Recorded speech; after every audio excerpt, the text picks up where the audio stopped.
Mudah-mudahan Bapak Ibu berkenannya mengikuti. Tapi sebelumnya biar nggak bosan kita es breaking dulu ya Bapak Ibu.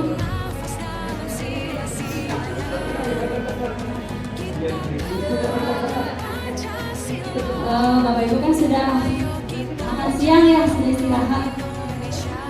Ya coba. Saya ingin mencoba fokus ya tentang warna ya Bapak Ibu.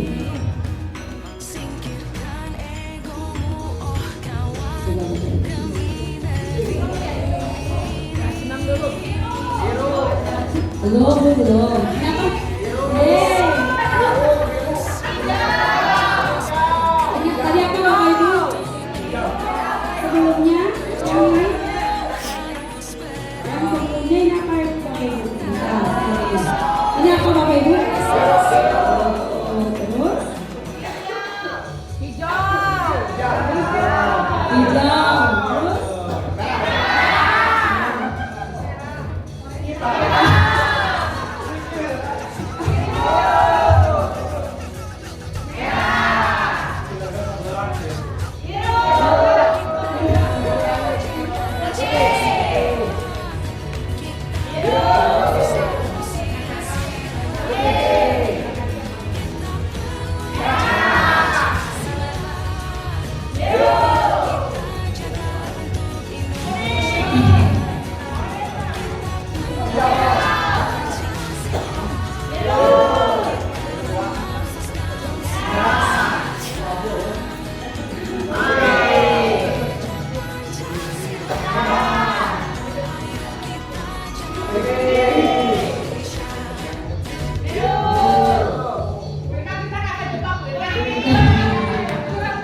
kecerdasannya itu tinggi, fokusnya, konsentrasinya juga tinggi sekali. Tepuk tangan buat saudara.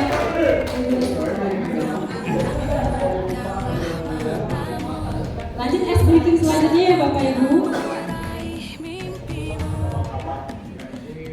Belum mau bangun apa?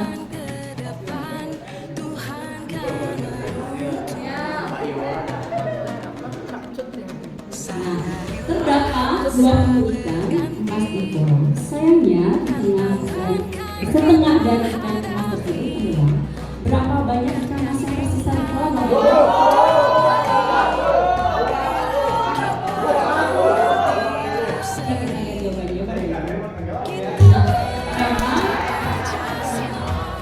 Kita jangan pernah terkecoh ya Bapak Ibu. Memang ikan itu kan memang tenggelam hidup di air. Jadi memang hidup di air tapi tetap hidup bagus.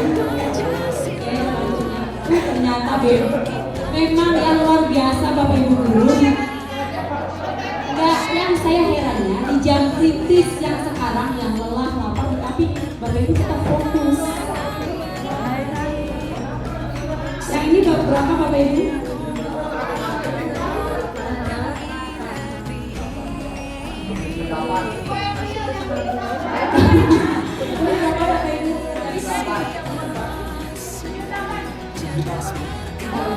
Tujuh delapan bisa dijelaskan ya Pak Budi?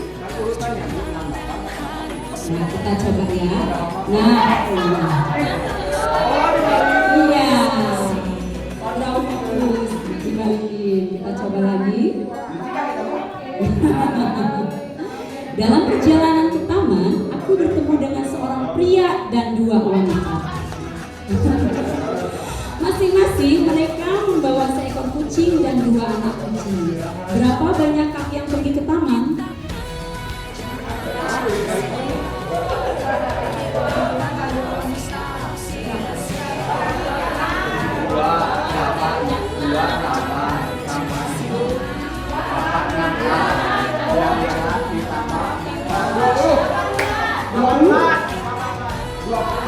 Karena hanya aku yang pergi ke taman, yang lagi pergi ke tujuan mereka masing-masing, bisa ke kota, bisa ke jalan-jalan dan lain-lain. Kan yang lain tuh nggak tahu ke taman mereka. Oh, sekarang selanjutnya. Siapakah aku?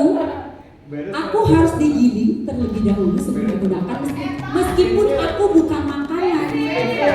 Terus saat aku sudah dapat digunakan, jika tidak hati-hati aku dapat melukai orang.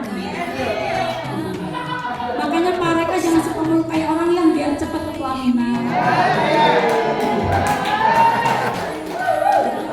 Siapakah aku? Pensil kan tadi ada bocorannya. Pensil, aku perlu digiling, diraut terlebih dahulu sebelum dapat digunakan. Jika tidak hati-hati menggunakan kamu atau orang lain bisa terluka.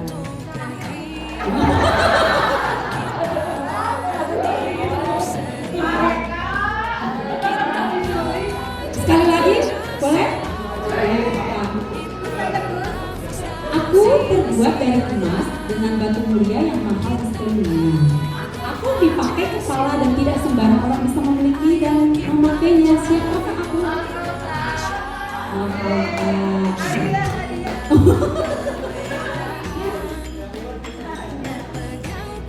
Lagi, aku memiliki jarum namun tidak bisa aku gunakan untuk menjahit. Aku bersandar di dinding. Sekali aku berjalan, aku tidak bisa kembali lagi. Tahu mereka perlu sandaran. Contohnya mereka terus ya. Aku bersandar di dinding, lalu sekali aku berjalan, aku tidak bisa kembali. Apa Bapak Ibu?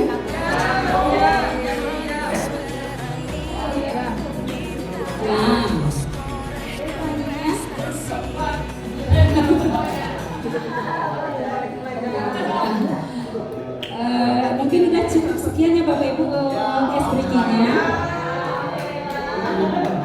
Belum.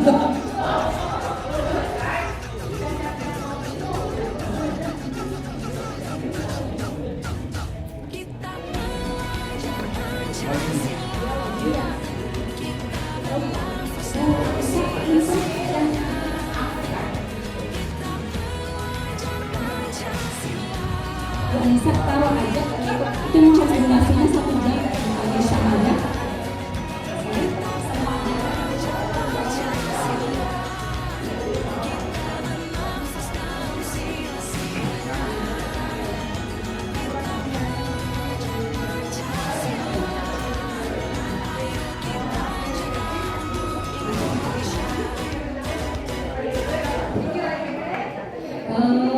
Nggak apa-apa Bapak Ibu, mungkin ini kan akan saya dokumentasikan, akan saya upload di aksi nyata di PMM ya Bapak Ibu.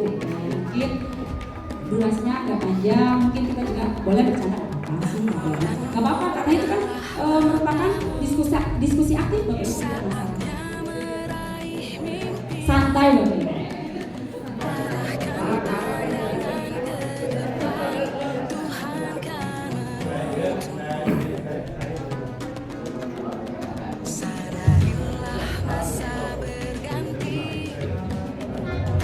Bapak Ibu, mungkin saya melanjutkan materinya Bu Eva, yaitu pendekatan berdiferensiasi, yaitu di kurikulum merdeka. Mungkin Bapak Ibu tadi sudah tahu dari beberapa penelitian dari beberapa. Memang Bapak Ibu, di kurikulum merdeka ini, Bapak Ibu, memang kita itu harus merdeka belajar dan merdeka mengajar. Yang itu kita melalui pendekatan berdiferensiasi, di mana pendekatan berdiferensiasi itu ada pendidikan yang berpihak pada murid sesuai dengan filosofi Ki Hajar Dewantara. Nah, di sini saya akan memaparkan tentang budaya positif di kurikulum kita. Nah, apa sih budaya positif itu Bapak Ibu? Budaya positif di sekolah yaitu nilai kebiasaan di sekolah yang berpihak pada murid agar mereka dapat berkembang menjadi pribadi yang fisik, terhormat dan bertanggung jawab sesuai dengan profil pelajar Pancasila. Maaf Bapak Ibu, saya typo karena saya pengalaman baru bikin. Selanjutnya, konsep apa sih yang ada di budaya positif ini? Yang pertama, perubahan paradigma belajar. Yang kedua, disiplin positif, nilai-nilai subjektif, dan perubahan paradigma belajar. Kita akan melakukan perubahan. Dan melakukan perubahan ini, kita akan menerapkan disiplin positif ke anak bagaimana. Selanjutnya akan muncul nilai-nilai kebajikan. Nilai kebajikan ini langsung dicanangkan dengan kebutuhan dasar manusia, motivasi perilaku manusia, posisi kontrol, ilmu, siap berkelas, dan juga diskusi. Nanti saya paparkan satu-satu. Apa itu pembelajaran paradigma? Nah, pembelajaran dengan paradigma, pembelajaran dengan paradigma itu merupakan pembelajaran yang merancang berdasarkan prinsip pembelajaran berdiferensiasi sehingga para peserta didik belajar sesuai kebutuhannya, berdasarkan tahap berkebangsaan sesuai dengan teori psikologi modern untuk mewujudkan profil pelajar Pancasila. Memang Bapak Ibu, untuk pendekatan ini yang berdiferensiasi itu memang acuannya kan untuk menjaga, tapi kita itu mengajar harus sesuai dengan berpihak pada murid. Nah, ketika saya mengikuti pendidikan Bapak Ibu, saya mengubah mindset saya Bapak Ibu. Di situ saya banyak belajar tentang perkembangan. Kita ketika ingin memberi materi, kita tidak bisa ngasih materi, tapi kita ambil hatinya dulu Bapak Ibu. Setelah ambil hatinya, pada saat itu bisa masuk ke materi. Pendidikan Bu Herni, mungkin saya berkaitan dengan konseling, ada suhu di sini Bu Herni, tetapi saya harus menjelaskan di Bapak Ibu semua yang cendekiawan. Sekarang saya cendekiawannya Bapak Ibu, saya cukup Bapak Ibu semua. Nah, tadi sudah belajar dengan betina mengenai belajar Pancasila ya Bapak. Oh, kan tadi yang menyanyi yang tadi salah satunya itu beriman, bertakwa kepada Tuhan Yang Maha Esa dan berakhlak mulia. Gimana Vina, coba pakai lagi?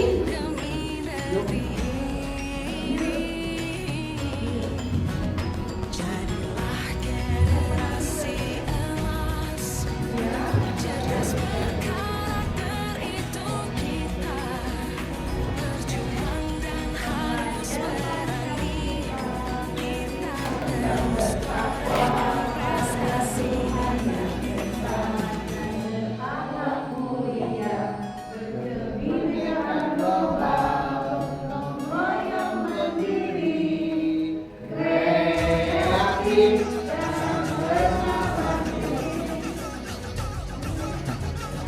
kasih Bu Vina yang telah menyampaikannya. Ternyata Bu Vina sudah selesai. Ini saya mau tanya bagaimana saya bukan masuk peduli sama-sama belajar. Oke, pertama paparan Dr. William Glaser menuliskan sesi tentang kontrol. Di sini intinya Bapak Ibu, bagaimana kita mengajar. Biasanya kita bukan hanya mengajar Bapak Ibu, kita ingin mengubah perilaku anak, menciptakan karakter anak yang berkualitas, tetapi kita akibatnya dengan budaya positif yang akan kita terapkan. Contohnya, nih seperti ilustrasi guru mengontrol murid. Terus ilusi bahwa kritik dan membuat rasa bersalah mampu menguatkan karakter. Ilusi bahwa semua penguatan positif efektif dan bermanfaat. Yang selanjutnya ilusi bahwa orang dewasa berhak memaksa. Nah, bagaimana mengubah paradigma stimulus respon pendekatan teori kontrol? Yang pertama, stimulus kontrol, realitas kebutuhan kita itu sama. Karena manusia itu semua kebutuhan sama untuk kebutuhan pokoknya ya Bapak Ibu. Terus teori kontrolnya harus kita berbeda. Sebenarnya kita kan butuh makan ya Bapak Ibu. Sama tidak? Nah, tetapi realitanya kita kebutuhannya berbeda. Oh saya misalkan TV LED. Saya di desa nggak ada listrik, nggak butuh TV. Kebutuhannya berbeda walaupun sejatinya kita kebutuhannya sama. Selanjutnya semua orang itu melihat yang sama, setiap orang memiliki gambaran yang berbeda. Kalau sebenarnya kan kita kodratnya sama, tapi cara pandangan itu berbeda. Nah, jadi kita mencoba mengubah orang pandangan yang sama dengan kita berusaha memahami pandangan orang itu dunia. Ini yang penting. Kita mencoba mengubah orang itu dia berpikiran sama dengan kita, tapi kenyataan itu di lingkungan kita itu pasti punya pendapat dan pandangan yang berbeda. Tapi untuk itu kita harus memahami dulu, bukan orang yang harus memahami kita. Perilaku buruk dilihat sebagai suatu kesalahan. Semua perilaku, semua tujuan. Jadi ketika kita melihat sebuah anak melakukan kesalahan, jangan langsung judge itu salah. Tetapi ini anak kenapa? Ada tujuannya apa? Terus orang lain bisa mengontrol saya, hanya Anda yang bisa mengontrol. Contohnya anak. Ketika anak ada di lingkungan positif negatif, dia mau ikut positif atau negatif, yang bisa mengontrol itu anak itu sendiri. Selanjutnya, saya bisa mengontrol orang lain. Anda tidak bisa mengontrol orang lain. Posisi kontrol itu. Pemaksaan pada saat digital gagal, kolaborasi dan proses selanjutnya model bervision menang kalah, model berpikir menang. Saya kecepatannya bagus. Terus disiplin positif. Nah, disiplin. Kita kan ini menerapkan disiplin, budaya positif di lingkungan belajar, berlaku dengan organisasi. Seperti yang tadi Bu Eva bilang, kita tuh harus mengerti anak, jangan langsung ujuk-ujuk gitu ya, Bu Eva ya tadi ya. Nah, disiplin berasal dari kata disiplina yang berarti belajar. Disiplin mengacu pada disiplin diri. Disiplin positif merupakan salah satu cara menerapkan disiplin yang bertujuan untuk menumbuhkan kesadaran serta memberdayakan peserta dengan tanpa imbalan, penghargaan reward, ancaman atau hukuman. Sebagai pendidik, tujuan kita adalah menciptakan peserta didik yang memiliki disiplin diri sehingga mereka berperilaku mengacu pada nilai-nilai kebijakan universal dan memiliki motivasi intrinsik dalam perubahan perilaku yang kaya yang baik. Saya selanjutnya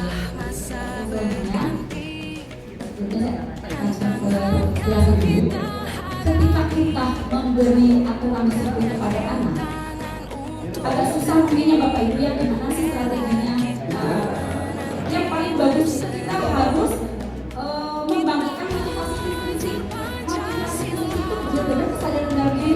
Nah itu berjangka panjang. Tetapi kalau motivasi ekstrinsik atas dasar hukuman atau atas dasar yang lainnya yang dari luar itu akan tidak berjangka panjang, berjangka pendek.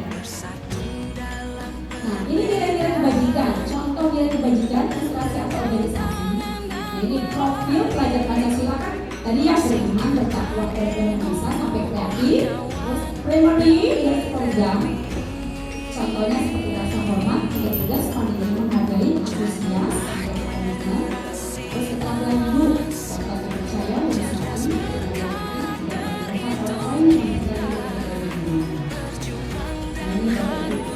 kebutuhan dasar manusia. Kebutuhan dasar manusia adalah segala sesuatu yang kita lakukan untuk mendapatkan apa yang kita inginkan. Ya. Nah, dari kebutuhan dasar manusia ini kita dapat mengidentifikasi perilaku anak, kenapa sih anak tersebut bisa melakukan sebuah kesalahan. Berarti ada kebutuhan dasar apa yang tidak dia penuhi, misalnya kasih sayang. Ini contoh yang kebutuhan dasar manusia. Yang pertama, penguasaan. Harga diri diminta untuk dianggap memimpin berprestasi diakui kesenangan bermain, benar, antusiasme, ketawa, bertahan hidup, makan, pakaian, tempat tinggal, makanan, kesehatan. Kasih sayang, rasa diterima, dipercaya, dibantu bersama, kebiasaan. Nah, ini motivasi perilaku manusia. Nah, ada 3 Bapak Ibu motivasi perilaku manusia. Pertama, biasanya anak itu menghindari ketidaknyamanan, misalkan biar tidak dihukum, aku harus memakai sepatu sesuai dengan terus yang kedua, untuk mendapatkan imbalan atau penghargaan, untuk mendapatkan nah ini termasuk motivasi yang satu dan kedua, termasuk motivasi eksplisit. Motivasi eksplisit ini berjangka pendek karena ada harapan di dalam dirinya untuk supaya apa. Tapi kalau menghargai diri sendiri dengan nilai-nilai yang diyakini ini adalah motivasi benar-benar kesadaran sendiri. Ini akan berjangka panjang, bahkan setelah pasca sekolah ketika dia kembali ke masyarakat dalam kehidupan sehari-hari dia bisa melakukan disiplin atau budaya positif. Nah ini teman tidak terencana, tiba-tiba murid tidak tahu apa yang akan terjadi, tidak dilibatkan, bersifat satu arah, berupa hubungan fisik atau psikis. Mungkin kita sering terjadi pada diri kita juga manusia ini karena kita nggak bisa mengelak emosional. Terus yang kedua, konsekuensi rencana atau disepakati sesuai peraturan, murid tetap juga tidak nyaman, sikap guru selalu memonitor anak. Yang ketiga, restitusi, proses menciptakan kondisi bagi murid untuk memperbaiki kesalahan, proses kolaboratif yang mengajarkan murid mencari solusi. Nah, beberapa ini kan mungkin tantangan kita ya dalam menerapkan disiplin yang dengan hukuman, dengan konsekuensi, dan restitusi. Ada pun yang paling yang mudah-mudahan yang ideal itu adalah dengan restitusi. Apa itu restitusi? Sebelumnya saya masih ke kontrol dulu ya. 5 posisi kontrol.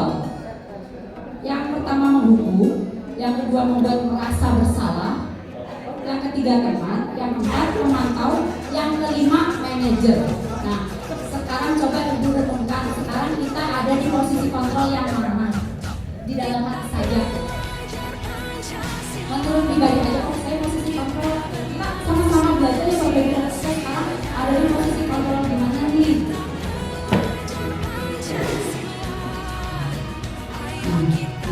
Contoh penerapan 5 posisi kontrol menurut umum.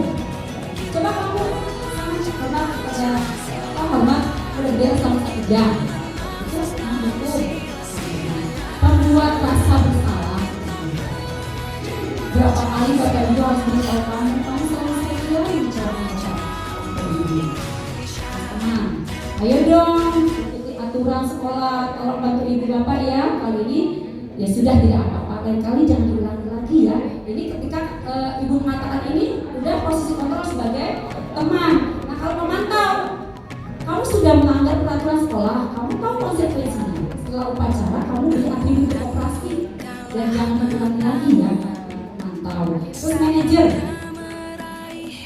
apakah kamu tahu kesalahanmu? Kira-kira bagaimana kamu memperbaiki kesalahan? Jadi posisi kontrol manajer. Nah, sekarang posisi siapkah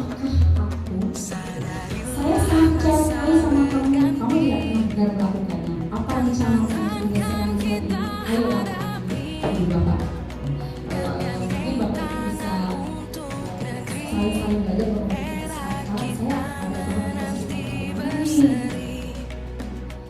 Nah, dari kasus seperti ini sekarang saya tentang keyakinan kelas. Tadi bilang masih keyakinan. Sebenarnya keyakinan kelas itu sebenarnya peraturan Bapak Ibu, peraturan yang akan terapkan. Cuman bahasanya di sini seperti ada kesepakatan antara dua belah pihak. Jadi peraturan itu dibikin dari dua belah pihak saling menyepakati. Membentuk keyakinan kelas bersifat abstrak berupa pernyataan universal, dibuat dalam pernyataan positif sedikit agar berbeda sesuai dengan kondisi kelas dan sekolah sehingga memberi kekuatan. Semua warga kelas dilibatkan serta biasanya Bapak Ibu awal semester itu ada kesepakatan kelas nggak Bapak Ibu? Ada nggak? Misalkan kalau saya katakan kalau anak tidak mengerjakan satu, berarti ibu nggak ibu terima semuanya. Nah, kenapa saya menerapkan itu nanti biar anak itu ada muncul rasa gotong royong, rasa peduli, rasa empati. Saya selalu menerapkan ketika awal semester, ketika tugas satu anak tidak mengerjakan satu kelas dan saya terima, otomatis anak itu akan muncul dalam dirinya. Saya harus peduli. Anda kamu kan dimulai ayo kalau kamu biar kita terima kamu, jadi akan muncul rasa peduli dan gotong royong, empati sosial dan lain-lain.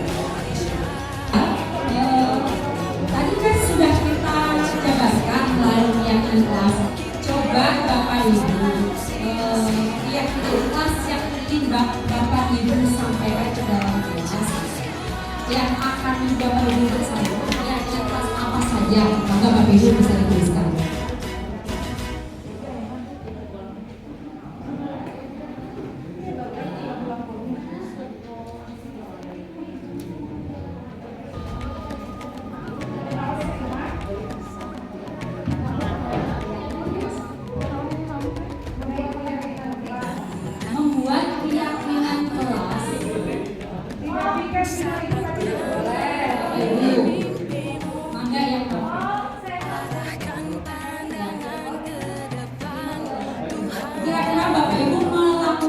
Keyakinan kelas itu apa saja yang sudah diterapkan? Yang mau lagi boleh? Nah, coba nanti Bapak Ibu katakan data.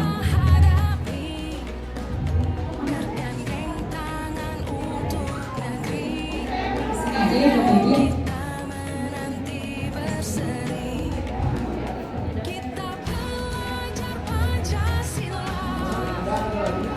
Tidak Pak, bebas keyakinan kelas boleh apa saja.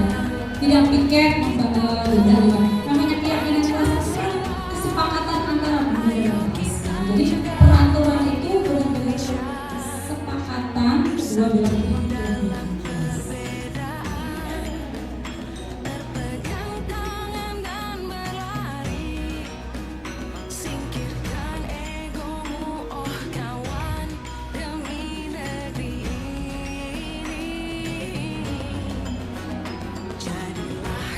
Ya, Bapak Ibu.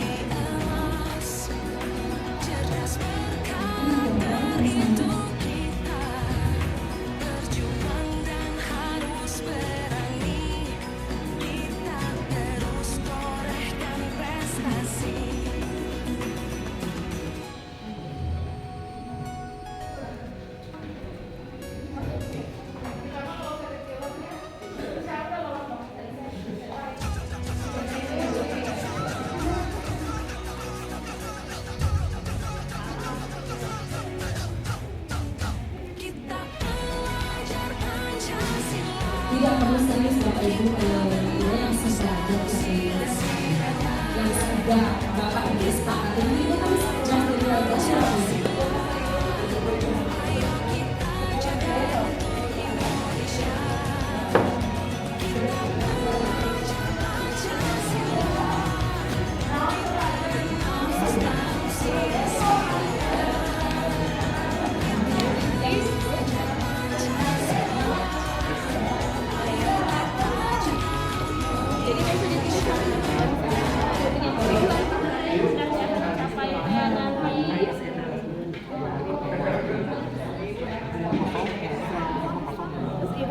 tadi aja tuh dia udah nunggu. Jadi gimana ya gotong royong, apa nih kolaborasi, kerja sama.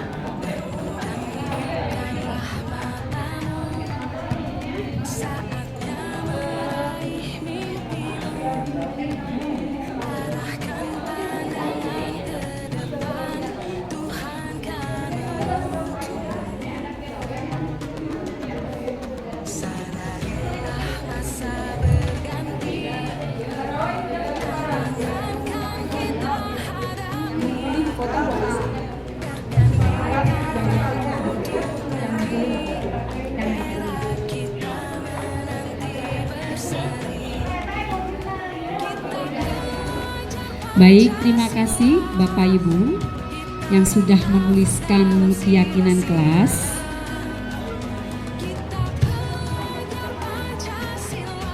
Oke, nggak apa-apa, saya bacakan aja. Tidak menempel. Yang pertama, tugas dikumpulkan waktu diberi nilai tambahan. Itu reward ya Bapak Ibu ya. Terus lagi, anak-anak tidak melaksanakan tugas diharuskan membayar denda 5.000. Terus membuat keyakinan tugas harus dikumpulkan tepat waktu, saling menghormati pendapat orang lain, terlambat masuk, minta maaf, tidak mengerjakan tugas tepat waktu. Jika tidak mengerjakan tugas, saya akan mengerjakan tugas yang lebih banyak. Terus keyakinan kelas melaksanakan piket bersama sesuai jadwal. Jika tidak piket, siswa harus membayar denda 5.000. Nah mungkin tidak saya bacakan semuanya Bapak Ibu, rata-rata jika tidak melaksanakan piket, terus mengumpulkan tugas itu ada konsekuensinya. Nah itu merupakan keyakinan kelas yang sudah Bapak Ibu laksanakan tanpa Bapak Ibu sadari. Oke, makasih Bapak Ibu untuk respon baiknya.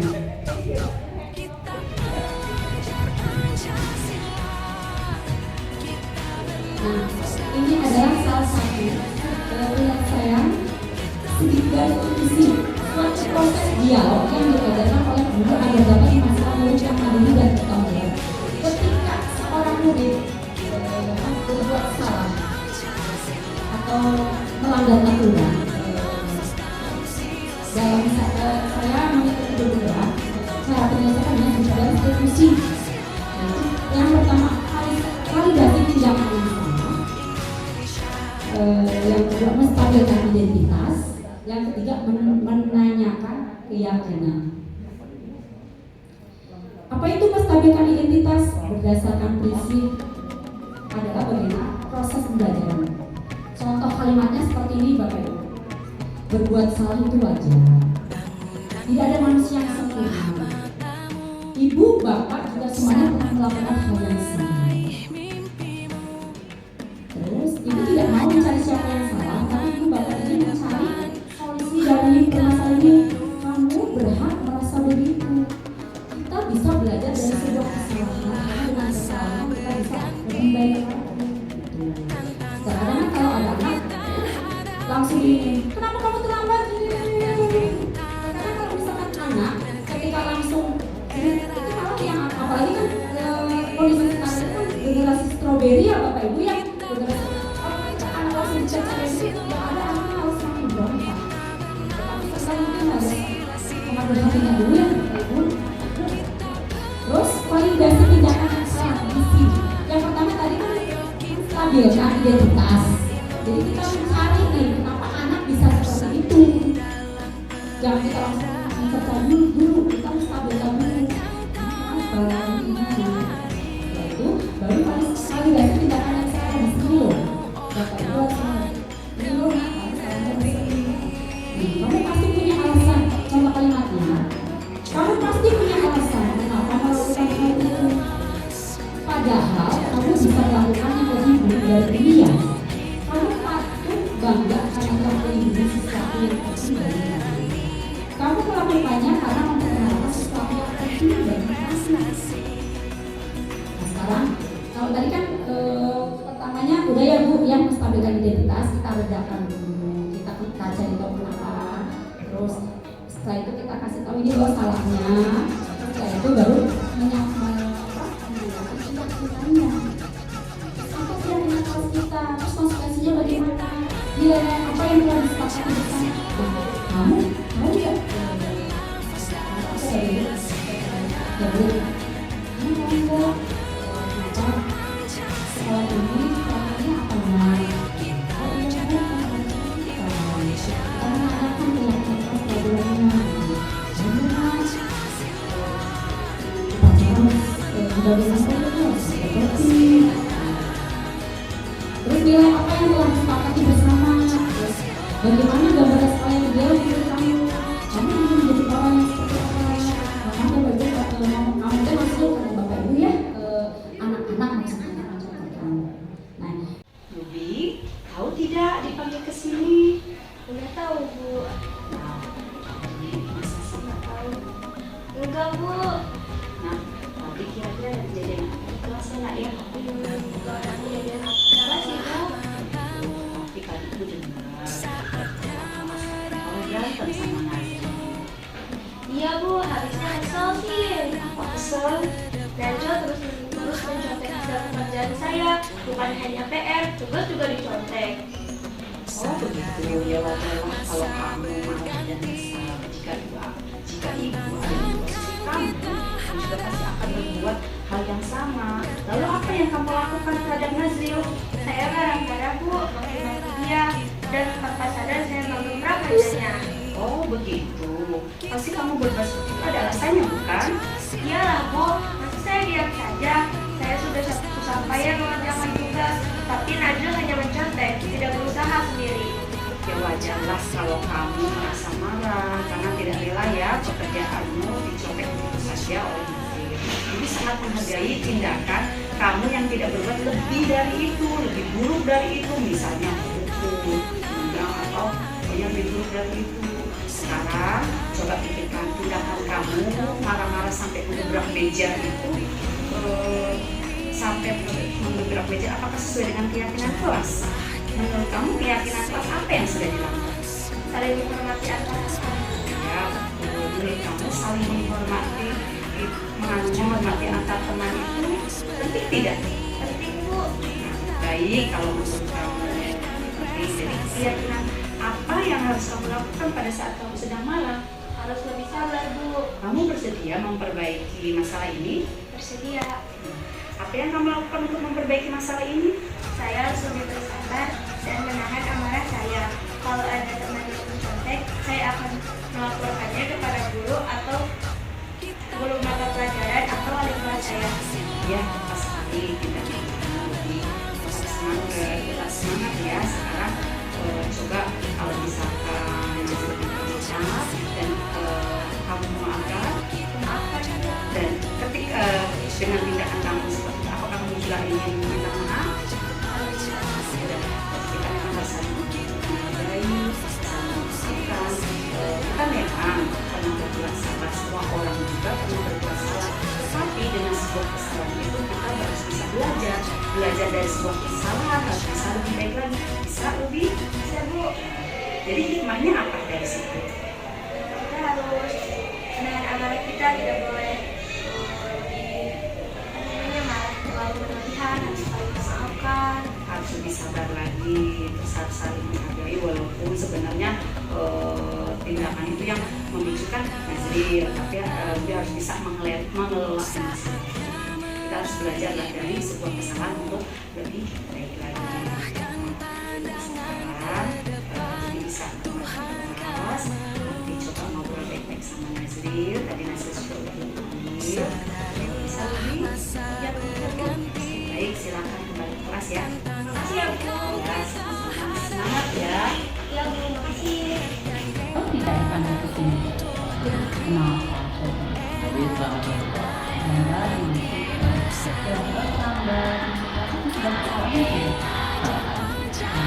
Ibu dan teman-teman juga pernah melakukan salah kesalahan seperti ini, sebuah kesalahan itu dapat diselesaikan dengan salah kesalahan dan kita harus bisa belajar dari sebuah kesalahan agar bisa lebih baik lagi.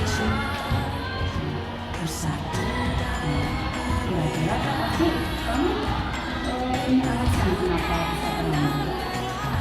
Jadi Adinda kalau aktivitas teman-teman juga jadi tahu Memang bermain dengan teman-teman itu akan asik, tapi jangan sampai meninggalkan. Nah, yang ini jadi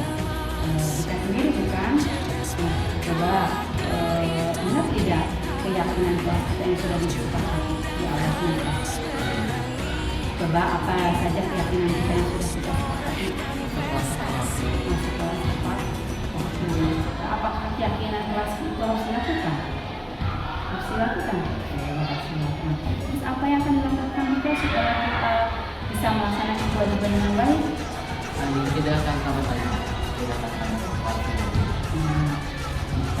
Ibu harap bisa jangan mengulangi lagi ya, kita harus bisa belajar dari sebuah kesalahan agar kita bisa lebih baik.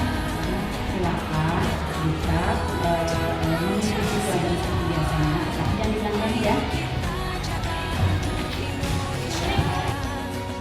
Dari materi oleh Bu Hikmat karena saya sangat selamat, tetapi saya dibutuh oleh Bu Hikmat agar saya tidak selamat lagi ke atas.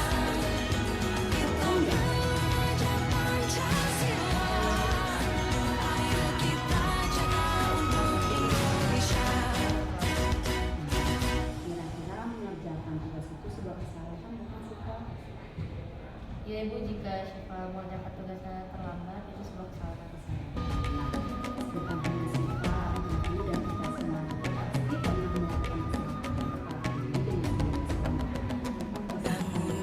Bukanlah matamu saatnya meraih mimpimu, arahkan pandangan ke depan, Tuhan kan menuntunmu. Sadarilah masa berganti, tantangan kan kita hadapi, bergandeng tangan untuk negeri, era kita menanti berseri. Kita belajar Pancasila, kita bernafas dalam sila-silanya. Kita belajar Pancasila, ayo kita jaga untuk Indonesia. Bersatu dalam perbedaan, berpegang tangan dan berlari. Singkirkan egomu, oh kawan, demi negeri ini. Jadilah generasi emas, cerdas berkarakter itu kita. Berjuang dan harus berani, kita terus torehkan prestasi. tidak mengulangi lagi ya. Terus harus belajar dari kesalahan ya, ambil hikmahnya. Kalau saya pernah melakukan kesalahan, semua orang juga bisa melakukan kesalahan.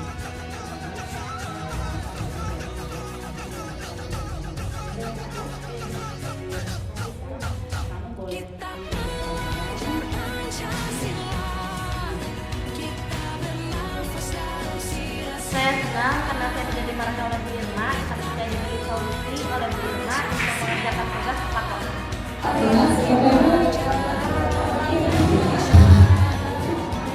Jelas ya, saya bacakan. Guru matematika dan wali kelas 8. Guru matematika dan wali kelas 8. Ibu Santi sakit kulit sehingga tidak dapat masuk mengajar. Akhirnya dicarikan guru pengganti Ibu Eni.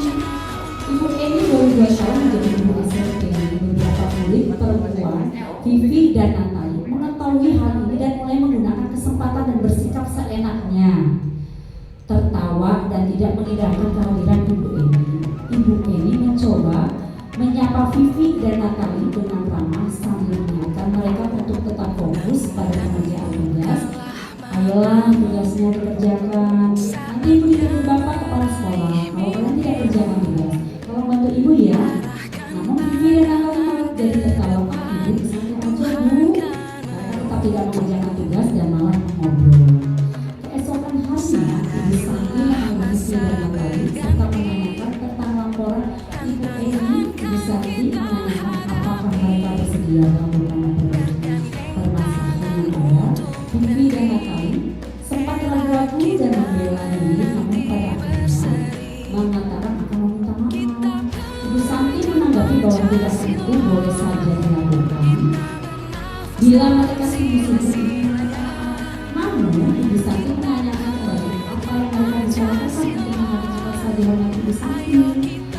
yang tadi mengakui bahwa perilaku mereka tidak sesuai dengan keyakinan kelas.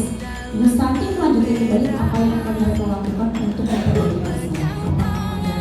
Gagasan telah berpikir sejenak, Natali dan Vivi mengusulkan bagaimana kalau mereka mengadakan sebuah diskusi kelompok dengan teman-teman sekelasnya. Tema yang mereka pilih adalah penerapan keyakinan kelas, terutama tentang sikap saling menghormati dan bagaimana penerapannya di kehidupan sehari-hari di sekolah. Usulan kedua adalah menulis email kepada Ibu Eni tentang gagasan mereka tersebut. Mereka pun memberitahu Ibu Eni bahwa mereka telah memberitahu kepada kepala sekolah Pak Hasan bila lain waktu ada ketiadaan guru, maka mereka akan mengusulkan Ibu Eni sebagai guru pengganti. Nah, pertanyaan Bapak Ibu, dalam kasus di atas, langkah-langkah restitusi apa saja yang sudah dijalankan oleh Ibu Santi? Ada yang mau menjawab?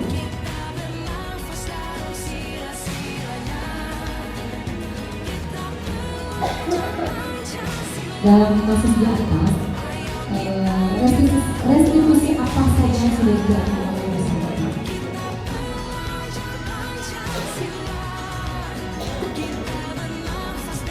Oke, coba ya.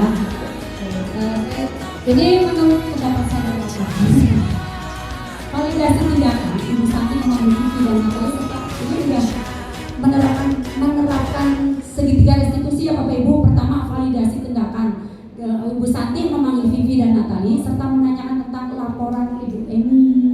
Terus menstabilkannya, Ibu Santi menanyakan apakah mereka bersedia melakukan memperbaiki permasalahan yang ada. Terus menanyakan keyakinan, Ibu Santi menanyakan kembali apa yang mereka bisa lakukan untuk menggantikan rasa keadilan hati Ibu Eni.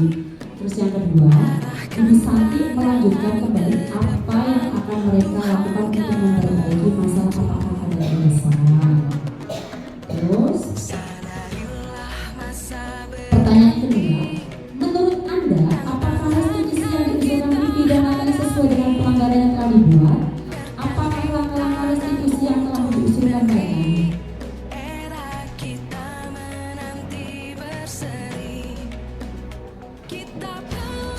Nah, ini yang diusulkan Vivi Natali sesuai dengan pelanggaran yang telah dibuat. Vivi dan Natali mengusulkan untuk mengadakan sebuah diskusi kelompok dengan teman-teman sekelasnya. Tema yang mereka pilih adalah penerapan keyakinan kelas, terutama tentang sikap yang saling menghormati. Jadi, ketika anak melanggar, kita harus tahu nih nilai-nilai apa yang kalian sudah hikmah apa. Oh, nilai ini tentang sikap harus saling menghormati dan bagaimana penerapannya dalam kehidupan sehari-hari. Terus usulan kedua, mengirim email kepada Ibu Eni tentang gagasan mereka tersebut. Mereka pun memberitahu Ibu Eni bahwa mereka telah memberikan kelas bahasa bila ada waktu kegiatan dulu, maka mereka akan mengusulkan kepada sebagai guru pengganti. Terus pertanyaan ketiga, dalam kasus di atas, posisi apakah yang telah diambil oleh Ibu Eni dalam menangani Vivi dan Natali? Posisinya apa Bapak Ibu? Iya, jadi penjelasan. Namanya dalam ini posisinya sebagai kontrol apa Bapak Ibu? Sebagai teman. Karena pada sini ada katanya ulang tugasnya dikerjakan, nanti Ibu tegur Bapak kepala sekolah kalau kalian tidak dikerjakan tugas. Tadi kan ada saya jalankan ada 5 posisi kontrol ya Bapak Ibu yang sama, saya belajar, saya mengaku dan sebagainya. Terus ada kalimat ini nih, kalau Bapak Ibu ya, masyarakat Bapak Ibu ini, Ibu Eni tidak ingin menyakiti murid sebagai teman gitu. Nanti kita berupaya mengontrol murid melalui persuasi mengajak. Kalau bahasa teman persuasi mengajak Bapak Ibu. Terus Ibu Eni bisa membuat hubungan yang baik terjalin antara guru dan murid.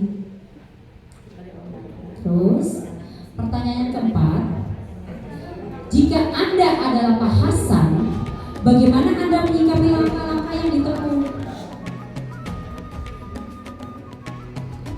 Jika Anda Bu Hasan, jadi langkah-langkah apa yang ditempuh? Jika saya adalah Pak Hasan, saya akan memberikan apresiasi karena Ibu Santi sudah tepat menggunakan langkah-langkah segitiga restitusi dalam memecahkan masalah antara Vivi dan Natali dengan Ibu ini, karena secara tidak langsung membuat Dewi proaktif dan memberikan motivasi internal untuk memperbaiki kesalahan. Di sini Ibu Santi menerapkan membangun rasa percaya diri pada murid sehingga menjadikan pribadi yang mandiri, merdeka, dan bertanggung jawab. Jadi muncul nilai-nilai kebajikannya dari budaya positif itu akan muncul sebuah kesalahan kalau kita menggunakan kita tahu posisi kontrolnya di mana, kita memecahkan masalah dengan segitiga restitusi, pasti akan muncul nilai-nilai kebajikan atau kebajikan universal sesuai seperti ini bertanggung jawab, perilakunya, terus mandiri, memperbaiki diri, perilaku dan sikapnya yang ada. Artinya menciptakan lingkungan yang positif dan makna. Sekarang kasus kedua ya Bapak Ibu, bisa nggak kasus kedua? Tadi saya coba jawab. Sekarang permasalahan Sabrina yang datang terlambat ke sekolah dan memakai sepatu bukan berwarna hitam.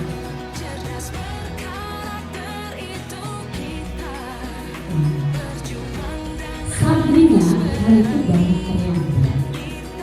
Baru siap-siap ke dokternya Bapak Ibu. Dan terburu-buru sampai di sekolah.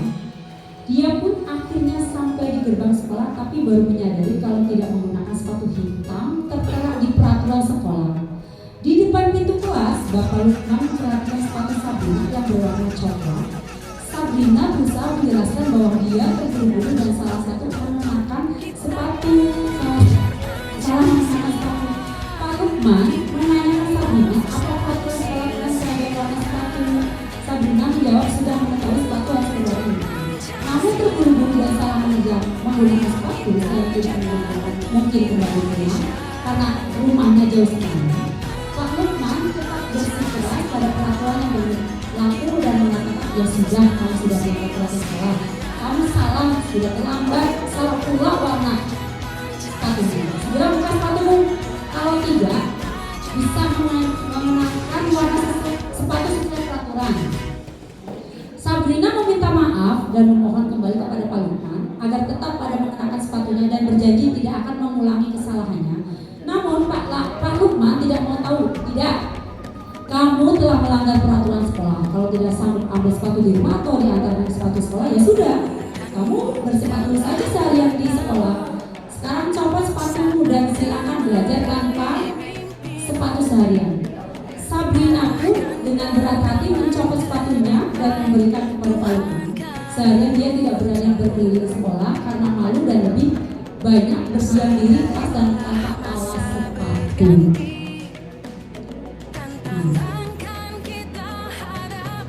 Pertanyaannya ini Bapak Ibu, dalam kasus di atas, sikap posisi apakah yang diambil oleh Bapak Lukman? Jelaskan apa indikatornya. Sebagai apa ini Bapak Ibu? Posisi Pak Lukman ada di mana Bapak Ibu? Oh, jadi ilustrasinya tadi intinya ketika Sabrina pakai sepatu salah. Pertanyaannya, oh posisi kontrol, oke.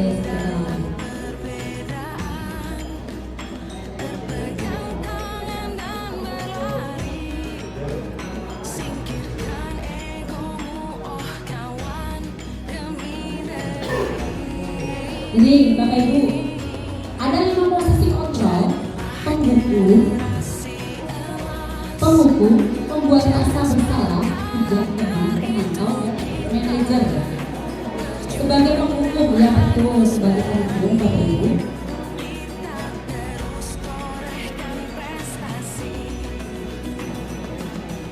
Sebentar saya tampilkan ya. Sebagai penghukum betul Bapak Ibu, ya dapat dilihat ya dari Pak Lukman yang tetap bersikeras pada peraturan yang berlaku dan mengatakan ya sudah, kamu sudah melanggar peraturan sekolah, kamu salah, sudah terlambat, salah pula warna sepatunya, segera buka sepatumu kalau tidak bisa menggunakan warna sepatu sesuai peraturan. Walaupun Sabrina itu sudah meminta maaf, Pak Lukman tidak mau tahu. Tidak, kamu telah melanggar peraturan sekolah kalau tidak sanggup ambil sepatu di rumah atau diantarkan sepatu sekolah, ya sudah kamu tidak bersepatu sebagai sekolah. Sekarang copot sepatumu dan silakan belajar tanpa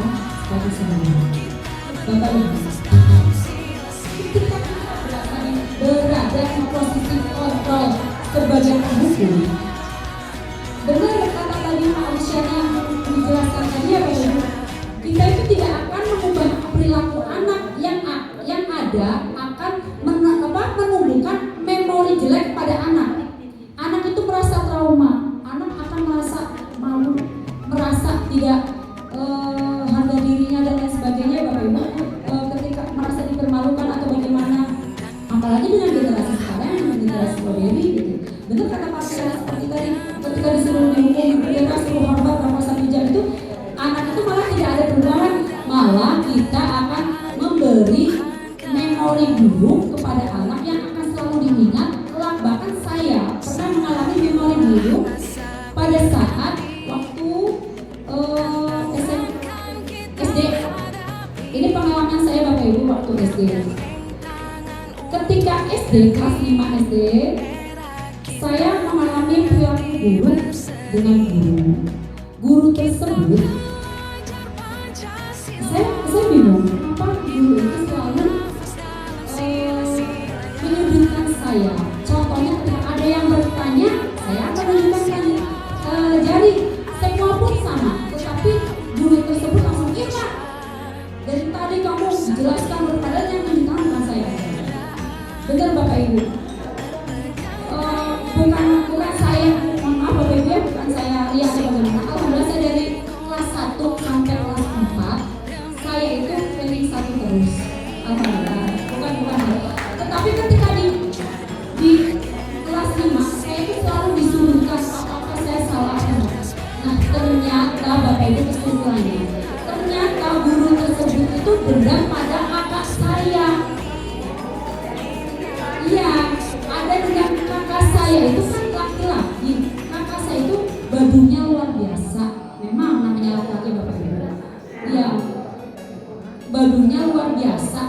Dan ternyata kesimpulannya guru itu pun ngomong ketika cerdas cermat, ada sebuah lomba cerdas cermat, sebuah jadi curhat, tapi ini untuk memori anak-anak ya Bapak Ibu. Ketika cerdas cermat, guru tersebut itu menunjuk orang lain, tidak saya. Nah ketika kalah langsung disalahkan ke semua guru Irma, ya salah, nggak benar gitu. Nah akhirnya guru tersebut nggak tahu, saya kalau lihat Irma rasanya benci. Iya, karena saya jadi ingat kakaknya. Benar Bu, itu ngomong di depan saya, sampai minta maaf ke saya. Bahkan setiap ketemu saya sampai ranking 6 Bapak Ibu, ranking 6 bahkan saya nggak pernah ranking 6 gitu. Nah sampai detik ini, padahal itu saya kelas 5 SD, sampai saya usia 37 tahun ini, saya masih mengingat kejadian itu. Bayangkan saya 1 tahun saya seperti tersiksa dengan guru itu hanya karena dia dendam dengan kakak saya. Nah, hanya dendam dengan kakak saya. Untungnya ada guru yang bisa ini. Saya 1 tahun tertekan begini, saya itu serba salah. Nah, itu masih teringat jelas di memori saya. Nah, di situ kita bisa belajar ya Bapak Ibu. Ternyata kita jangan sampai ketika kita mendidik, mengajar ataupun segala-galanya, memberi peraturan ataupun dengan hal apapun, kita jangan sampai menyimpan memori buruk pada anak. Dan saya juga belajar dari guru penggerak ini. Coba ingat, bayangkan punya pengalaman apa? Dan ketika saya kelas 6 lagi guru, alhamdulillah saya dapat ranking lagi. Dan saya dapat membuktikan kepada guru itu ternyata saya akan tertinggi di sekolah tersebut. Dan maksudnya saya bukan lihat Pak Iwa jadi nah tepuk tangannya kayak tumpul gitu. Nah tapi Bapak Ibu, saya jadi motivasi gini ke guru tersebut. Dengan adanya cerdas cermat tersebut, guru tersebut kan dipanggil kepala sekolah dan dikelilingi guru kenapa nggak manggil itu. Saya membuktikan ketika saya yang tertinggi itu, barulah guru itu berbicara hati ke hati saya gitu. Saya bersalah sama kamu hanya karena saya dendam dengan kakak kamu. Kakak kamu tuh bajunya luar biasa, penuh emosi, tapi ternyata kirain kamu tuh adiknya sama. Jadi Bapak Ibu, jangan pernah kita memandang sama ya Bapak Ibu, walaupun ayam aja bertelur itu berbeda-beda.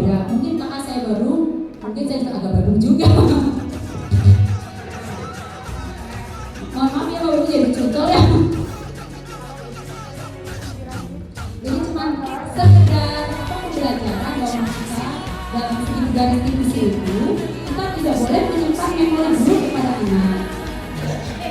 Terus pertanyaan yang kedua, bila Bapak Lukman mengambil posisi seorang manajer, apa yang akan dikatakannya pertanyaan seperti apakah yang diajukan Sabrina sebagai manajer Bapak Ibu?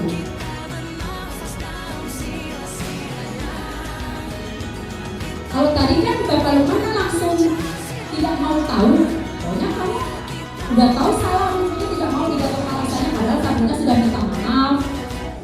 Terus yang pertama, nah ini sebagai posisi manajer ya Bapak Ibu. Nah, kendala apakah yang kamu dapatkan dalam keberangkatanmu ke sekolah hari ini? Apa yang telah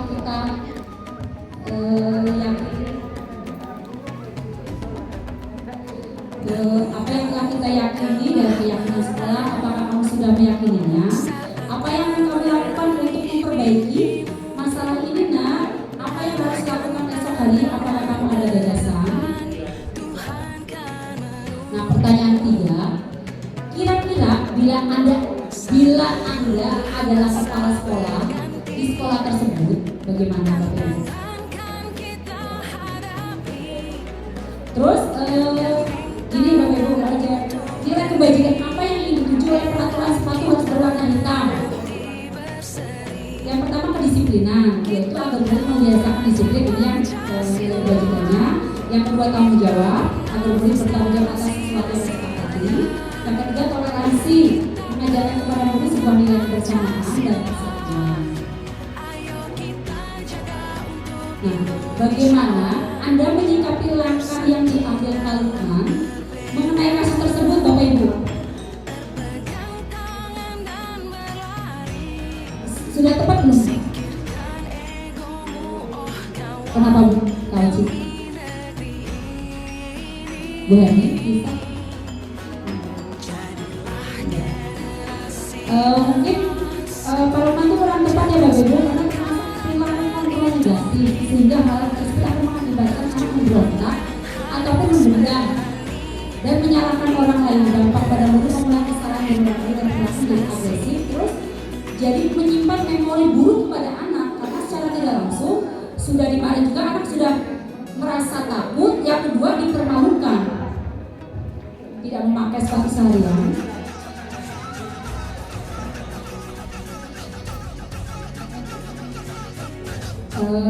Sekali lagi studi kasus lagi ya.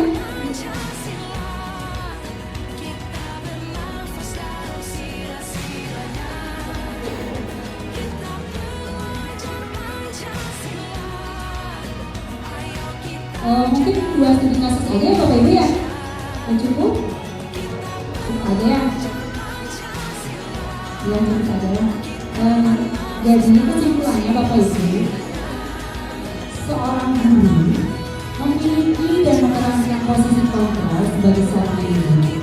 Jadi dari 5 posisi kontrol yang tadi menghukum, teman, merasa bersalah dan lain sebagainya, itu yang paling sangat ideal itu adalah posisi kontrol pada manajer. Seorang guru, yaitu seorang guru perlu memiliki dan memerankan posisi kontrol sebagai seorang manajer terhadap murid-murid di sekolah, di mana guru memberikan kesempatan pada murid untuk mempertanggungjawabkan perilakunya, mendukung murid menemukan sendiri solusi atas permasalahannya sendiri. Seorang manajer akan memiliki keterampilan teman maupun pemantau lebih lanjut maupun menerapkan sikap manajer pada diri murid itu sendiri. Bapak Ibu, mungkin itu saja ya yang dari saya. Sekali lagi saya mohon maaf, saya tidak ada maksud untuk menggurui. Di sini kita sama-sama belajar ya Bapak Ibu ya, bagaimana sih kita menerapkan budaya positif di kurikulum kita melalui pendekatan berdiferensiasi. Kita harus bisa memahami anak yang generasi anak itu sekarang kan generasi strawberry. Menurut filosofi Ki Hajar Dewantara itu kan kita harus berpihak pada murid sesuai dengan kodrat alam dan kodratnya. Mungkin Bapak Ibu tidak boleh menyamakan dulu, aku aja dilempar, menghapus kuat, tapi anak zaman sekarang itu nggak bisa Bapak Ibu ya. Mungkin itu kesimpulannya. Sekali lagi mohon maaf, mudah-mudahan apa yang saya sampaikan dapat bermanfaat untuk Bapak Ibu. Boleh? strawberry. Intinya generasi strawberry itu lembek Bapak Ibu, tahan kalau nggak tahan banyak seperti kita. Jadi generasi strawberry itu kekuatannya itu kurang apa Bapak Ibu intinya. Ada lagi yang bertanya? Mudah-mudahan tidak ada yang bertanya. Mungkin saya cukupkan sekian. Assalamualaikum warahmatullahi wabarakatuh. Terima kasih Bapak Ibu.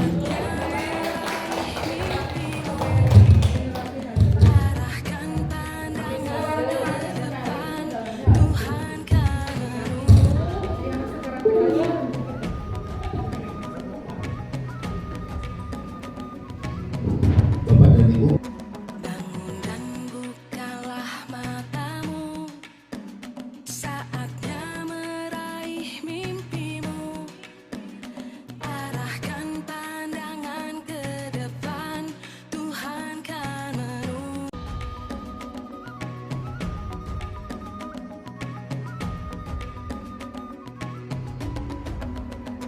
Bangun dan bukalah matamu, saatnya meraih mimpimu. Arahkan pandangan ke depan, Tuhan kan menolong.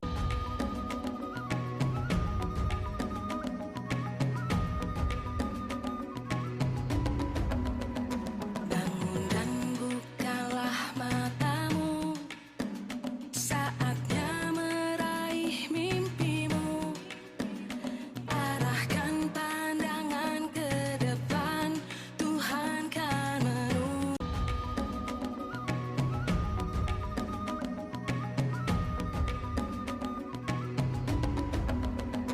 Bangun dan bukalah matamu, saatnya meraih mimpimu. Arahkan pandangan ke depan, Tuhan kan menolong.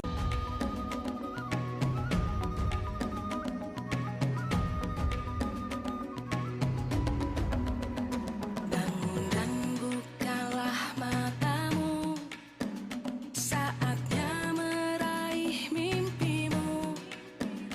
Arahkan pandangan ke depan, Tuhan kan menolong.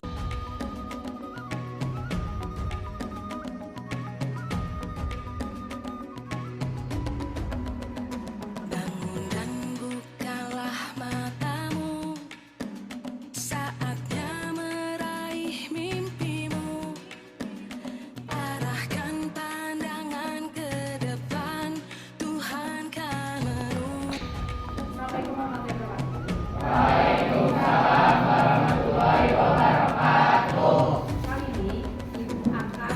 dan bukalah matamu, saatnya meraih mimpimu. Arahkan pandangan ke depan, Tuhan kan menolong.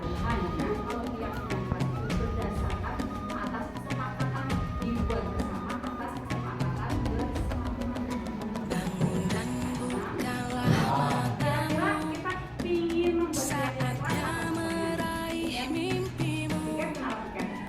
Arahkan pandangan ke depan, Tuhan kan menolong.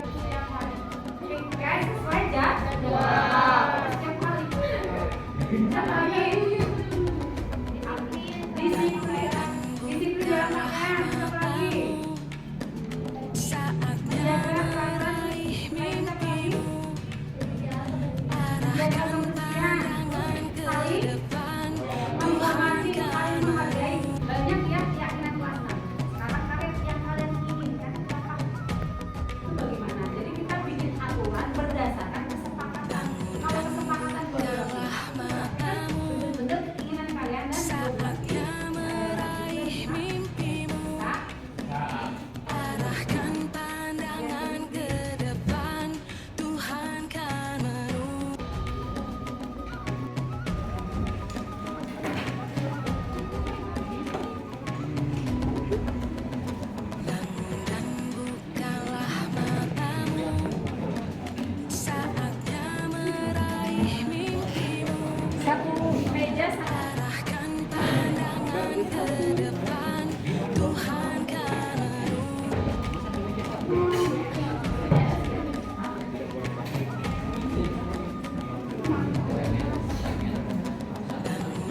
udah berdiri segera tempelkan.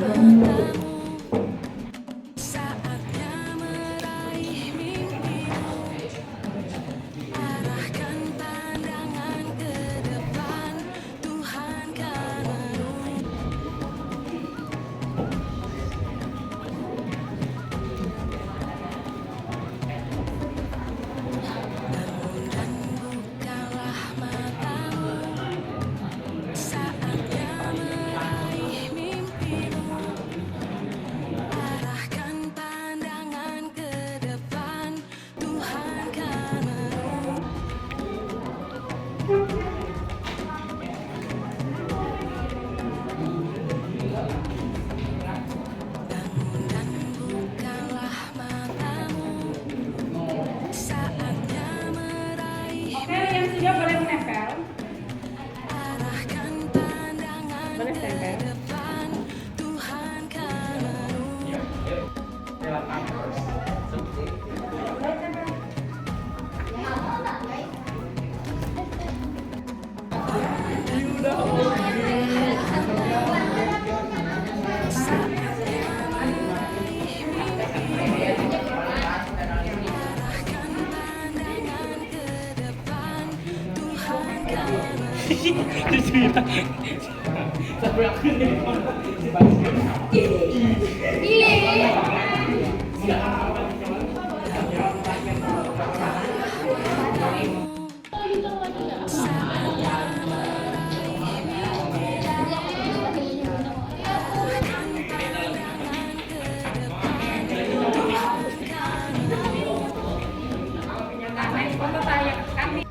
Keyakinan kelas sudah kalian buat berdasarkan keinginan kalian. Mari kita lihat dulu apa yang akan kita sepakati ya. Kita lihat. Yang pertama, selalu perhatikan kebersihan kelas. Ingin kelas bersih, nyaman dan tidak ada pembulian. Terus saling peduli terhadap teman. Piket sesuai jadwal. Saling menghargai dan saling menghormati, saling membantu antar teman, jangan saling membuli, saling membantu. Terus ingin adil di piket karena suka ada yang nggak piket tapi nggak ada teman.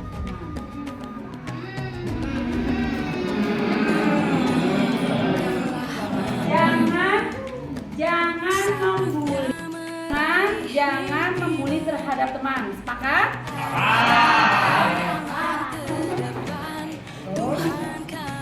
Tidak ada bullying.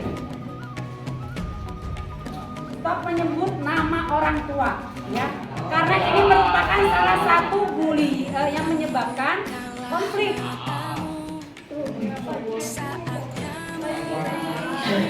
Piket tidak saling membenci, piket yang rajin ya, tidak saling membuli.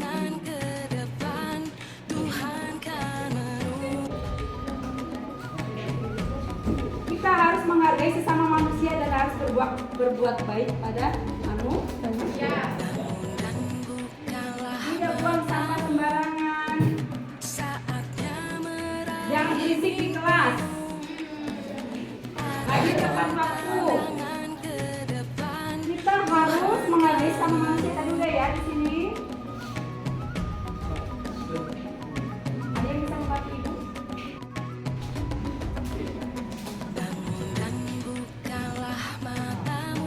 Menjaga kebersihan berarti di sini. Tidak menyebutkan nama orang tua.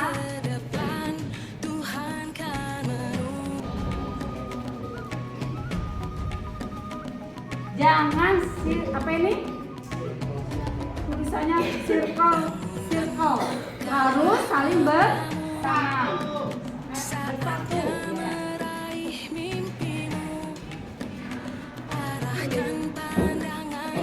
Jangan sombong.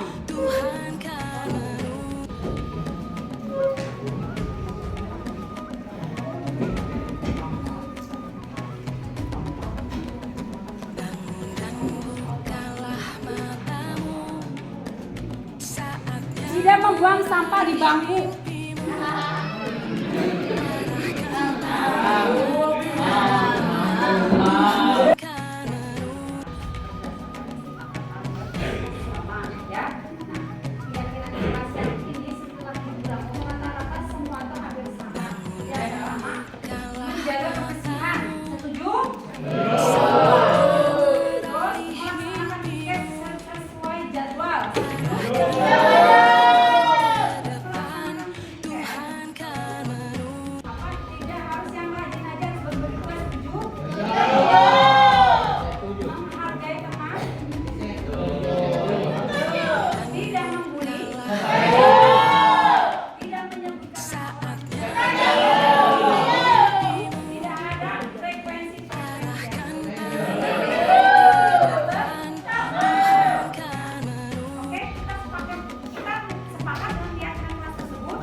Coba dari pinggir ke belakang.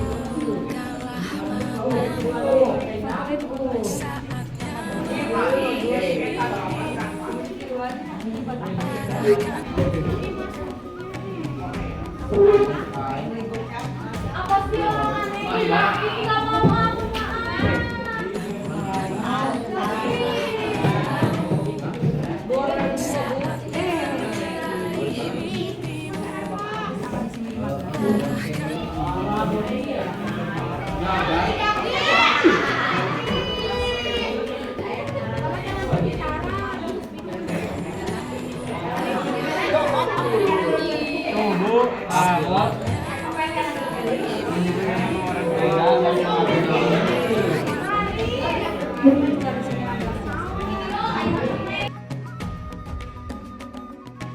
Assalamualaikum warahmatullahi wabarakatuh. Nama saya Anjani Maulidia dari kelas 9H. Assalamualaikum warahmatullahi wabarakatuh.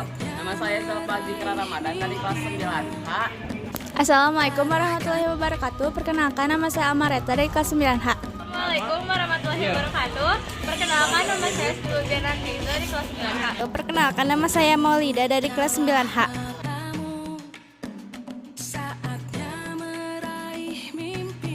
Senang. Bahagia, senang. Senang. Saya senang dan bahagia. Senang.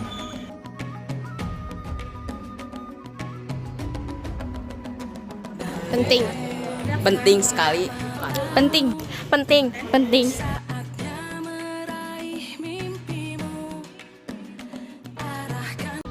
Karena dapat menumbuhkan rasa tanggung jawab.